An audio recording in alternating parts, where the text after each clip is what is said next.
da bihotzero?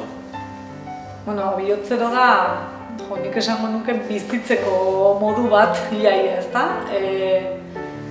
Nahi izan detena jaso hitz horrekin da,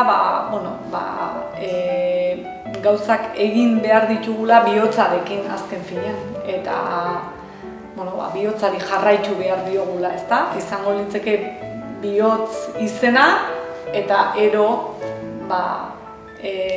denbora adberbioa edo.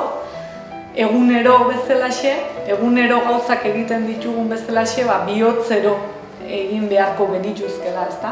Bihotzak agintzen digunero hori nahi izan dut jaso hitz horrekin.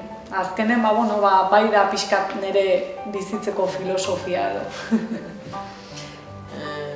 Protagonista badoa bere izebari bisita egitea, ez? Ospitalea joaten zaio, bisitan. Ze kontatzen dio izebak? Nik usteet izebak badauka berri bat edo zerbait esan beharra ilobari, bildur asko ematen dio, zerbait esate horrek, eta denbora asko pasatzen du momentu hori iritsi arte, kulebroi handi bat kontatzen.